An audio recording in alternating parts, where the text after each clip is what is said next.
आमच्या ओनली बायबलच्या दर्शकांनो, प्रभूवरील विश्वासू म्हणून आम्ही कबूल करतो की देव सर्वशक्तिमान आणि सर्वत्र उपस्थित आहे. देवासाठी काहीही अशक्य नाही आणि तो कोणत्याही प्रश्नाचे उत्तर देऊ शकतो हे जाणून आम्ही प्रार्थना करतो. हे अगदी बरोबर आहे. देव आमचा सर्वशक्तिमान पिता आहे आणि तो काहीही करू शकतो. पण विश्वासातील त्याची लेकरे म्हणून तुम्ही मर्यादांशिवाय यशस्वी जीवन जगता आहात का? आजच्या भागात आपण एलियावर लक्ष केंद्रित करणार आहोत, जो देवाचा एक माणूस होता आणि ज्याने देवाची महान कार्ये प्रकट केली व महान प्रश्नांची उत्तरे मिळवून दिली. मी प्रार्थना करतो की देवाचे अद्भुत सामर्थ्य तुमच्या जीवनातही प्रकट व्हावे. 1 राजे 18:37-39. हे परमेश्वरा, मला उत्तर दे. मला उत्तर दे, म्हणजे या लोकांना कळावे की, हे परमेश्वरा, तूच देव आहेस आणि तू त्यांची अंतःकरणे पुन्हा वळवली आहेत. मग परमेश्वराचा अग्नी खाली उतरला आणि त्याने होमार्पण, लाकूड, दगड व धूळ भस्मसात केली आणि खंदकातील पाणीही शोषून घेतले. हे पाहून सर्व लोक जमिनीवर पालथे पडले आणि म्हणाले, परमेश्वरच देव आहे, परमेश्वरच देव आहे. इस्रायेलच्या इतिहासातील सर्वात दुष्ट राजांपैकी एक असलेल्या आहाबने लोकांना देवापासून दूर नेले आणि परकीय देवांची उपासना केल्याबद्दल त्याला कोणताही पश्चात्ताप नव्हता. आहाबने सीदोनच्या राजाची मुलगी इझेबेल हिला आपली राणी म्हणून स्वीकारले. सीदोनचा राजा बालचा याजक होता. त्याने आपल्या मुलीला राणी बनवल्यामुळे इस्रायल देश अधःपतनाच्या गर्तेत जाणे ही केवळ काळाची बाब होती. जेव्हा इस्रायलची पापे परमोच्च बिंदूवर पोहोचली, तेव्हा देवाने एका व्यक्तीला पाठवले. देव हाच एकमेव खरा देव आहे हे प्रकट करण्यासाठी आणि मूर्तिपूजेत पडलेल्या लोकांना पुन्हा त्याच्याकडे वळवण्यासाठी देवाने संदेष्टा एलियाला पाठवले. परंतु देवाने एलियाद्वारे महान आणि सामर्थ्यशाली गोष्टी साध्य करण्याचे का निवडले, यामागे एक कारण आहे.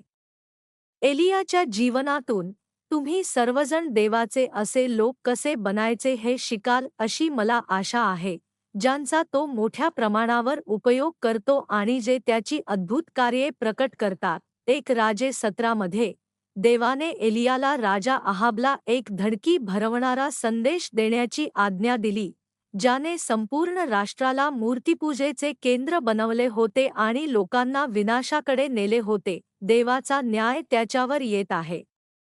1 राजे संध्याकाळी 5:01. ज्या परमेश्वरासमोर मी उभा आहे, त्या इस्रायलचा देव, त्याच्या जीवाची शपथ, माझ्या वचनाशिवाय ह्या वर्षात दव किंवा पाऊस पडणार नाही. हा तो संदेश होता जो एलियाने देवाचे वचन घोषित करून दिला. त्यानंतर देवाने एलियाला राजा आहाबपासून दूर एका आश्रयस्थानाकडे निर्देशित केले. आहाबचे हृदय दुष्ट असल्यामुळे आणि त्याने देवाविरुद्ध बंड केल्यामुळे, जर एलियाने त्याला दुष्काळाचा शाप घोषित केला असता, तर आहाब पश्चात्ताप करणार नाही किंवा मागे फिरणार नाही. त्याऐवजी आहाब एलियाला ठार मारण्याचा प्रयत्न करणार होता. देवाने एलियाला केरीत ओढ्याजवळ लपवले, जिथे त्याने त्याला सकाळी आणि संध्याकाळी कावळ्यांच्या माध्यमातून भाकरी व मांस पुरवले. पाऊस न पडल्याने तो ओढा आटल्यावर देवाने एलियाला सीदोनमधील सारेफ्थ येथील एका विधवेकडे पाठवले. त्या विधवेने एलियाला भाकरीचा एक तुकडा दिला आणि त्या बदल्यात देवाने तिला असा आशीर्वाद दिला की दुष्काळ संपेपर्यंत तिच्याकडील पीठ आणि तेलाचा साठा कधीही संपला नाही. एलियाने तिच्या मृत मुलाला पुन्हा जिवंत करण्याचा चमत्कारही केला. देवाच्या वचनानुसार एलियाने घोषित केल्याप्रमाणे दुष्काळाच्या शापामुळे इस्रायेलच्या संपूर्ण भूमीवर 3.5 वर्षे भीषण दुष्काळ पडला होता. 1 राजे 18 मध्ये देवाने एलियाला आज्ञा दिली, जा, आहाबला दर्शन दे आणि मी पृथ्वीवर पाऊस पाडीन. राजा आहाबने एलियाला पकडून ठार मारण्याचा आटोकाट प्रयत्न केला, त्यामुळे यात धोक्याचा घटक होताच. तरीही एलिया म्हणाला, ज्या सेनाधीश परमेश्वरासमोर मी उभा आहे, त्याच्या जीवाची शपथ, मी आज त्याला नक्कीच दर्शन देईन. आणि धैर्याने राजा अहाबला भेटायला गेला. देवाने एलियाला का निवडले यामागे एक कारण आहे.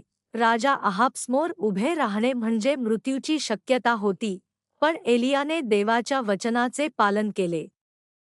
तुम्ही कधी स्वतःच्या फायद्याचा, सोयीचा किंवा सुरक्षिततेचा विचार करून सत्याचे पालन करण्यास आणि विश्वासू राहण्यास संघर्ष केला आहे का?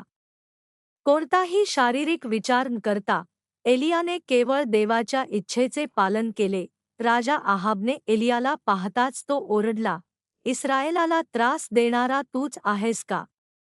परंतु एलिया मुळीच घाबरला नाही आणि धैर्याने उत्तर दिले, मी इस्रायेलाला त्रास दिलेला नाही, तर तू आणि तुझ्या वडिलांच्या घराण्याने दिला आहे, कारण तुम्ही परमेश्वराची आज्ञा सोडून बाल देवतांच्या मागे लागला आहात. दुसऱ्या शब्दात सांगायचे तर 3.5 वर्षांचा दुष्काळ हा राजा आणि लोकांच्या मूर्तिपूजेमुळे इस्रायेलवर आलेले एक संकट होते. मग एलियाने राजा अहाबला विचारले, माझ्यासाठी बालचे 450 संदेष्टे आणि अशेराचे 400 संदेष्टे गोळा कर आणि त्यांना कर्मेल पर्वतावर घेऊन ये. खरा देव कोण आहे हे पाहण्यासाठी एलियाने त्यांना एक आव्हान दिले, तो देव जो स्वर्गातून अग्नीद्वारे उत्तर देतो. एलियाचा ठाम विश्वास होता की केवळ जिवंत देवच अग्नीने प्रतिसाद देईल आणि त्याने लोकांना हाक मारून सांगितले, जो देव अग्नीने उत्तर देतो, तोच देव आहे. एलियाने बालच्या संदेष्ट्यांना सुचवले, एक बैल निवडा आणि त्याला प्रथम तयार करा. तुमच्या देवाच्या नावाचा जप करा, पण त्याच्या खाली अग्नी ठेवू नका. ते सर्व सहमत झाले. त्याचे कारण असे होते की त्यांचा विश्वास होता की केवळ बालच आकाशातून अग्नी आणू शकतो आणि पाऊस, वारा व वादळे निर्माण करू शकतो. बालच्या शेकडो संदेष्ट्यांनी मोठ्याने आक्रोश केला आणि रक्ताचा पूर येईपर्यंत तलवारी व भाल्यांनी स्वतःला कापून घेतले आणि बालला अग्नीने उत्तर देण्याची विनंती केली, परंतु सायंकाळच्या अर्पणापर्यंत कोणताही आवाज किंवा प्रतिसाद आला नाही. आता एलियाची पाळी होती. एलियाने प्रथम परमेश्वराची पाडलेली वेदी दुरुस्त केली आणि मग होमलीवर पाण्याची अनेक भांडी ओतली. 3.5 वर्षांच्या दुष्काळात पाणी ही सर्वात मौल्यवान वस्तू होती. तरीही एलियाने त्यांना हे अनमोल पाणी वेदीवर ओतायला लावले आणि 4 मोठी भांडी 3 वेळा भरली. याचे कारण असे होते की एलियाचा विश्वास होता की जेव्हा आपण देवाला सर्वात मौल्यवान वस्तू अर्पण करतो, तेव्हा तो वचन दिल्याप्रमाणे आपल्याला नेहमीच प्रतिफळ देतो. तो ओला बळी भस्म करण्यासाठी आकाशातून खाली आलेला अग्नी हे स्पष्ट करतो की ही कृती देवानेच केली होती. त्यात कोणताही डाव किंवा फसवणूक नव्हती.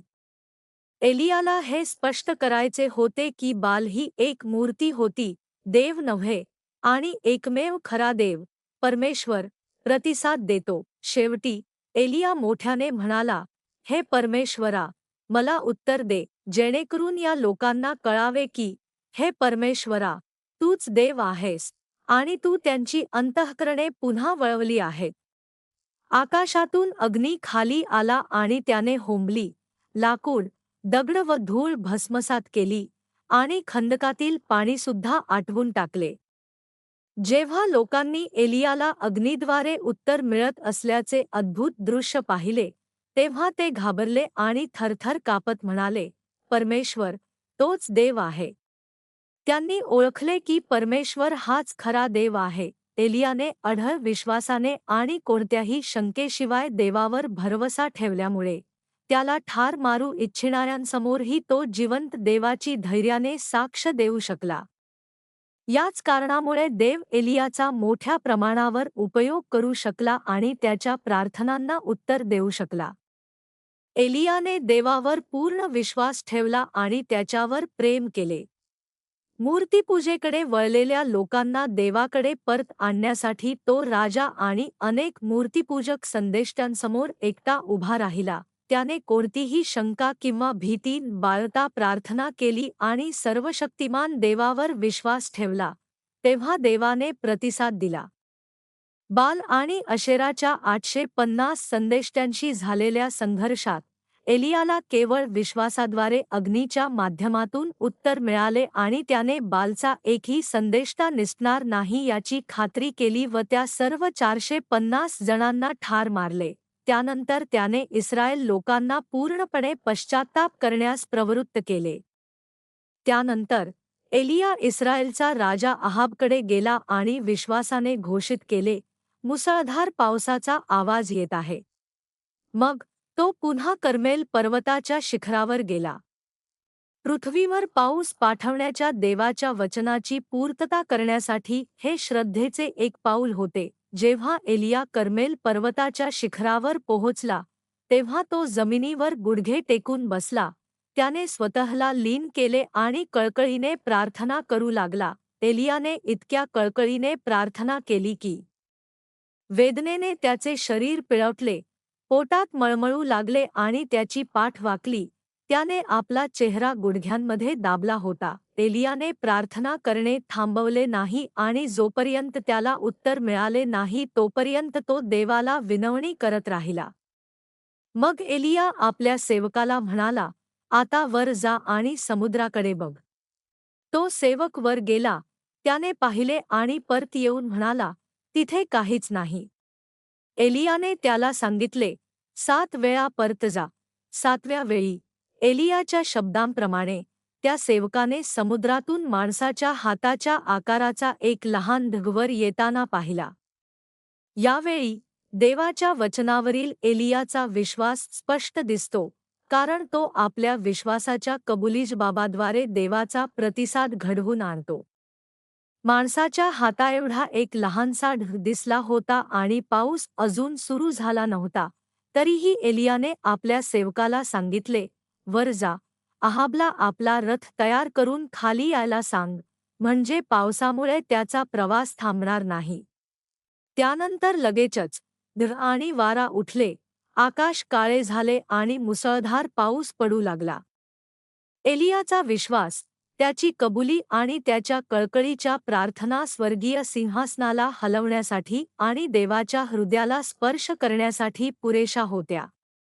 हे लक्षात ठेवणे महत्त्वाचे आहे की एलियाचा देवाने पाऊस पाठवण्याच्या दिलेल्या वचनावर पूर्ण विश्वास होता आणि उत्तर मिळेपर्यंत त्याने प्रार्थना केली. यहेजकेल 36:37 मध्ये म्हटले आहे, परमेश्वर देव असे म्हणतो, इस्रायल घराण्याला मी त्यांच्यासाठी हे करण्याची विनंती करू देईन, मी त्यांच्या लोकांना कळपाप्रमाणे वाढवीन.